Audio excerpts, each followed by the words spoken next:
What's going on, fishy friends? We have the Upper Chesapeake fishing report. Things are starting to warm up, so the pattern is going to change a whole lot here in a second. But let's not hear it from me. Let's hear it from someone who you guys will actually listen to their opinion. Bring in Captain Weaver. How you doing, buddy? Hey, I'm good, Grant. Very good. Yourself? Doing well. Where'd our special guest go? Our special guest is wandering around here. I got Keith Fraser here, All Tackle. Keith from All Tackle. Yeah, we got two experts. Stop by. He's dropping me off a care package for tomorrow morning's fishing trip. So, you know. Very nice. Very nice. Just stop by the shop. I'm tying up some leaders for my fly trip in the morning. Well, guys, Keith runs a top-notch tackle shop. He has All Tackle is in Annapolis and in Ocean City. So they have, I mean, you guys literally have everything, right? Yeah, and not only does he have everything, he delivers at 7 o'clock at night. I mean, well, I don't think he does that for just anybody.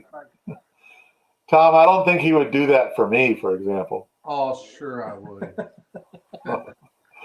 But guys, yeah, seriously, All Tackle is an amazing tackle shop. Has 2 locations. It is literally like, you know, they have literally everything. I was there a couple times ago, and Keith was packing up some $5,000 reels that I was drooling over. So, but yeah, like we do always at this time, Tom and Keith, you can chime in on this.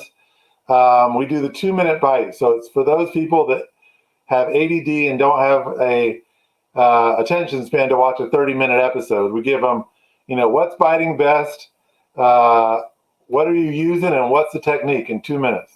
So my 2-minute deal, and Grant, I'm just going to sum it up with the trip you did with me a week and a half, 2 weeks ago, when you came out with me. We went for a pickerel trip, and it was a bit slow. We got a couple, 1 or 2. I don't remember. It wasn't a lot, and that pickerel bite right now is heating up. It's spawn time, getting close to spawn, and so pickerel get very aggressive, and so the pickerel bite's good.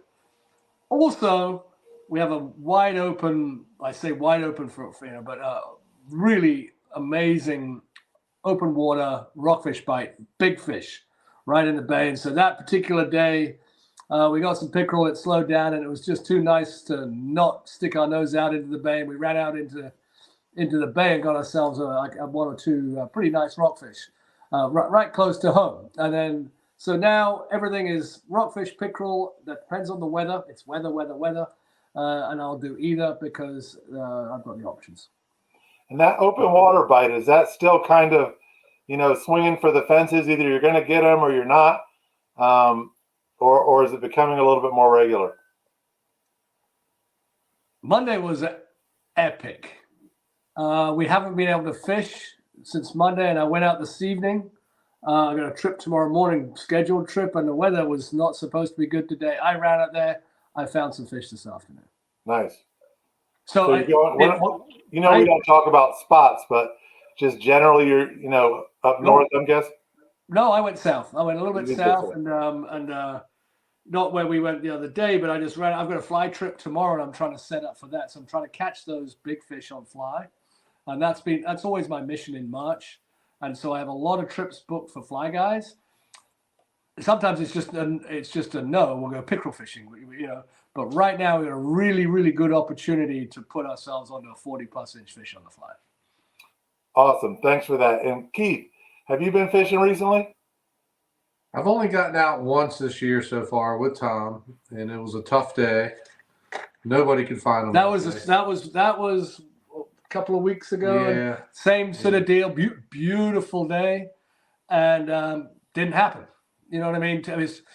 It was like one of those things where I always tell people we've got to have good weather to even have a chance because you've got to put the miles in.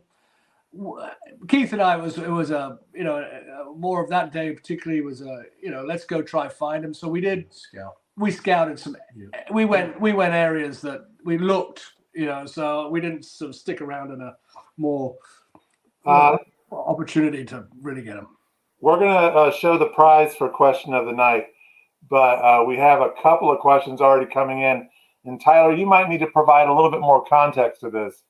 But if you're talking in the context that Tom was just speaking in terms of targeting rockfish and pickerel, maybe he can answer that. But Tyler Jacobson asked, what depth of water will you fly fish in? So anything right now, the fish are, so typically the fish are 40 to 60 feet, but on these big balls of bait, the fish are 20 feet down, 15 to 20 feet down. So I'm catching, we're using sinking lines, 9-weight rods, sinking lines, big flies. It's all on the boat because I'm going to trip tomorrow. I haven't got anything in here. But we're using the big flies. And at 20 feet, we can get those fish. And they're not on the bottom. This is suspended fish marauding on bait. So I find the bait ball, get a fly in there, strip it back. It's actually sometimes more effective than a jig through that. Oh, wow. Wow. And then if we're really lucky, can it show in less than 20 feet of water with fish on top? I mean, there are blitzes happening with fish rolling 45, 50-inch fish on top. You've just that's just luck of the draw. It's a 10-minute deal. If you're there, you're there, and you've got a fly rod in your hand. So you got to put your time in to try and make that happen. That's amazing. Well, I have a prize for question of the night, and we already have another question coming in. Something both of you gentlemen are very familiar with. Lonnie LJ at GI Jig sponsors us and has provided us with 2 packs of 3/4 ounce jigs, which should be a good jig weight for the next couple of weeks, right? Yeah, I mean that's probably a good 3/4 ounce is probably going to be a great for the May. Even then, I guess. I mean, yeah, if you get into these rolling fish on the top, if you got that rigged up, typically I've got a bit heavier rigged up because we're going to be a lot of the time a bit deeper. So we'll get it to them just in time, is what you're saying. Exactly. Got it. We have another question coming in from Rich Forfa. He says, how do you get that fly down to those big fish in deeper water? That's a great question. I don't have my gear right here. So I have a 550 grain fly line and a 350 grain fly line. I use big hollow flies, which we can cast through the wind. And then I put a little BB. I've got one right there. I'm fiddling with. Oh, there we go. Got a bag of BBs available at All Tackle, and the split shot. And I clip one of those on the front. We put a little bite tippet on, and I put that on the front side of the bite tippet, less than 12 inches away. Because the problem with that fly, it's an awesome fly, but surface tension, it sticks to the top. And the whole line will sink, and I'll look at that fly, and it's still on the top. I put a BB in front of it, that thing dives down. I'm getting that fly into the zone in 40 seconds. Okay, so it does still take 30 to 40 seconds to get that line down there, right? Yeah, yes. Yeah, let it sink, and then strip it back. Got it. But the thing about it, when you're stripping it back, it suspends and pulses. Where if you've got a 1.5 ounce jig head and you pop it, it's up and down, up and down, up and down. These are suspended fish. The jig works really well on fish on the bottom, but these suspended fish, you get it into their zone and it's popping away. They crush it. So you're saying that the fly is at times more effective because the fly stays in the strike zone longer. I have clients who've outfished people, very good jiggers around us who couldn't get on the fish. I've had clients outfish them with a fly. I mean, Keith, you can chime in on this, but me personally, I still struggle with suspended fish with a spinning reel setup jigging. I don't think it's just something that I've naturally ever been good at. Is if you're in 40 feet of water, counting down, I just generally count like 5 seconds. Well, here's the technique right now that we're employing with these. So we find the ball of bait with 4 or 5. I mean, I can see the fish because now that I've got one of those secret, sneaky underwater goggles on my boat, and I know how many fish are there nowadays. And there's not many. I mean, most of the time. So I've got a big ball of bait. A big ball of bait with 4 or 5 fish around it, right? we cast, and let's say it's in 40 feet of water, and we see the fish are up in the column. I tell my guys they're up in the column. Get it down, right? And then jig it back to the boat and jig it up through the column. If you're typically bouncing along the bottom, you're going to miss them. If you start jigging too early, they're going to be over above them. So we try jig it up through the column and intercept it. So as it comes up, we're trying to intercept one of those fish. With the fly cast, we're going to let it sink. But as we strip, it doesn't dive back down. It tends to stay in that, and it's coming up slower through the column. And then when it does, when you on that pause, it sort of pulses, and it's just sitting there. Boom, they eat it. It's also probably why the fly fishing is very effective for pickerel, right? Well, we discussed that. I mean, the number one thing is that pause, and my fly is weightless, and it just sits there and pulses, and you know how that did with the pickerel. They love that. I've got one sitting here somewhere on my desk because I pulled it off, but the little X wrap, I don't know. There it is. One of these guys. Those we were using very effectively for pickerel. Yeah. This is kind of like the number one. Oh, I've got hooks all over it and everything. But So we switched those hooks out typically for these hooks. But you get that down into the zone, strip it, jig it, and then it stays in that zone, and the pickerel will eat that. If it's sinking or floating, they won't eat it. yeah, I love those X wraps. I mean, I think better than any other jerkbait, they sort of levitate. I guess is they can hold their spot. They hold their depth better. Right. My question with that one though is that's a freshwater version of the X wrap. Do you notice on those tributary rivers that the freshwater hooks rust out? Well, I switch all the hooks out.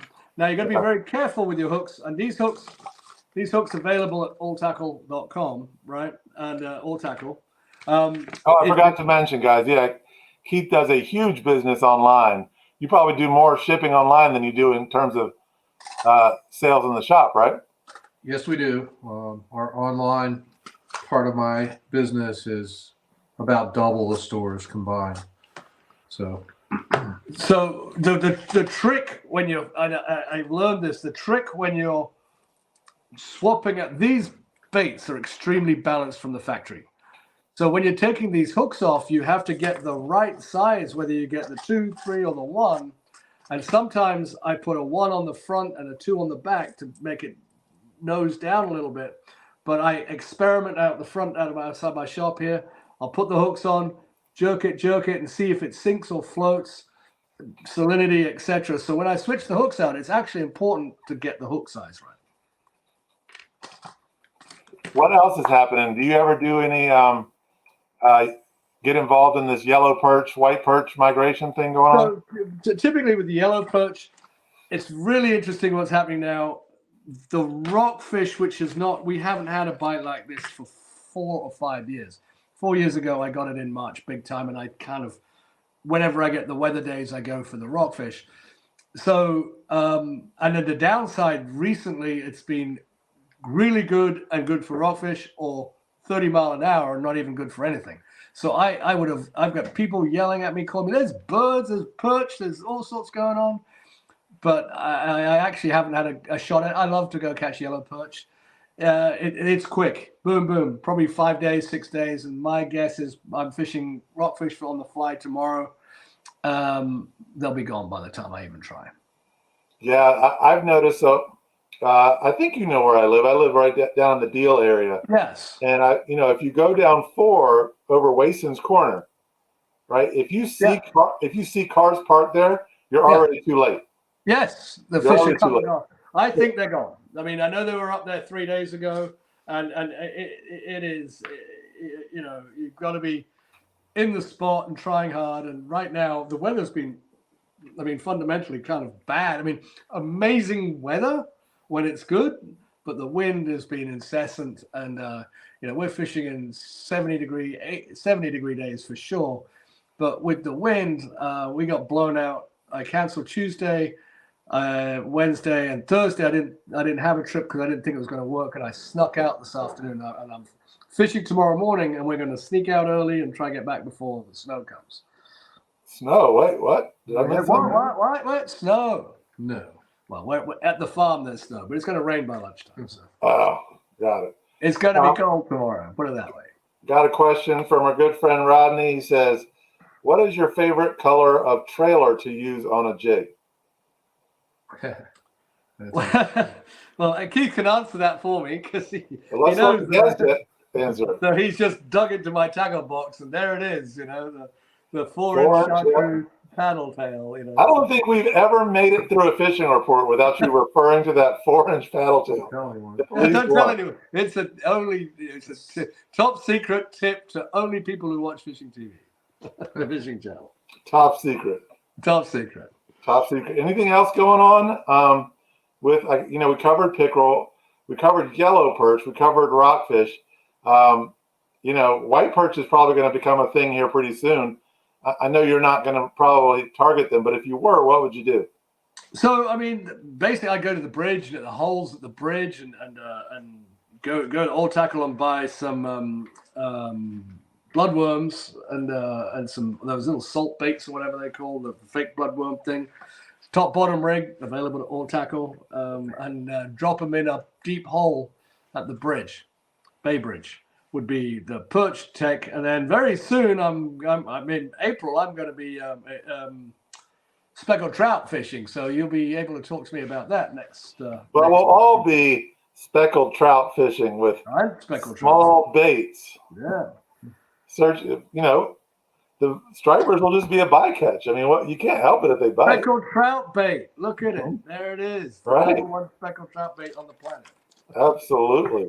Absolutely. Well, I mean, honestly, this year, Tom, and we've only got a couple minutes left, guys. So if you want to get your questions in, go ahead and ask them because we got about 3 minutes left to get those questions in. But this year, is it really that big of a stretch to think that, we might get into some pretty decent speckled trout in April? I mean, usually it's May before it's reliable. No, reliable in May last year, but I think we're going to have them in April for sure, 100%. In April. Yeah. Yeah, and we're talking in April. We're down in, the Honga. You think they will have made it as far north as the Chop Tank by then? Oh, yeah. Okay. And maybe Eastern Bay, which is where I'll be fishing. That'd be pretty cool. Yeah. And I got Eastern Bay early May last year. Okay. What were your tactics? What are your tactics for an early spring, or I guess a mid-spring, but an early speckled trout bite? Let's discuss that one in April. Because I've got nothing else to talk about other than that. Sounds good. We will wait for April. Sorry. Come back in April and watch this, and I'll tell you.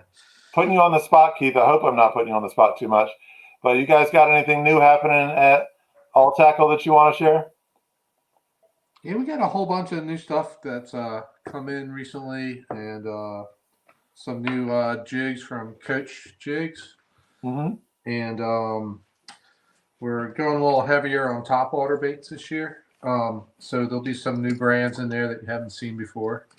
And we are loaded. We bought pretty heavy because of COVID situation, and we knew there were shortages. So we bought pretty heavy, and it came in. So we are loaded with tackle right now. I mean, my store is packed in Annapolis. So, if you guys need some new reels and rods, etc., we have it right now. We're stacked to the ceiling. If you come in, just look to the right. There's a big wall of reels. So. You have to look past the Tom Weaver cutout, but behind the Tom Weaver cutout. This annoying Tom It's Weaver. hard. I mean, that thing blocks half the store. It scares my manager every morning. It kind of scared me. I mean, the reflection off the top of it is just really bright for some reason. And Actually, all you're the wearing other a hat, guys that come into the store are jealous because they don't have to cut out. Tom, so what time is it? It's 7:20. I was wondering why people weren't asking questions, and I put up the checkout All Tackle a long time ago, and then all of a sudden, all of these comments just came in. So we've got okay, let's go. Fast 2-minute round. We'll go lightning round here. Tyler asked, Under what conditions would you leave deep open water and head into shallower flats looking for rockfish? That's a great question. I went into 3 feet on Monday evening at sunset. In the Eastern Bay? Oh, never mind. Sorry. Whoop. Sorry. After I finished at the end of the evening, I ran into shallow water to have a look. Shallow water. Didn't find him, but I went. Yeah. Carl Ward says, if you have a pick, what would be your favorite to target? Striped bass. Tyler, I'm gonna give you one more of these questions. Let's see, because you got a few. Let's see. This is up to me to decide. Okay, well, this one involves Keith, so we're gonna do this one. Have you or the all tackle guy? His name is Keith. Have a chance to try the Nichols Magnum flutter spoons? They seem like an effective way to stay on suspended fish. Negative. I'm not familiar with that. So the flutter spoons, everybody's it's the hottest thing, with what's going on with flutter spoons right now. I'm going to answer that question. I've done a lot of metal fishing, and all our bigger fish come on plastics at the moment. But that's just me. All right. Well, this will be a quick answer.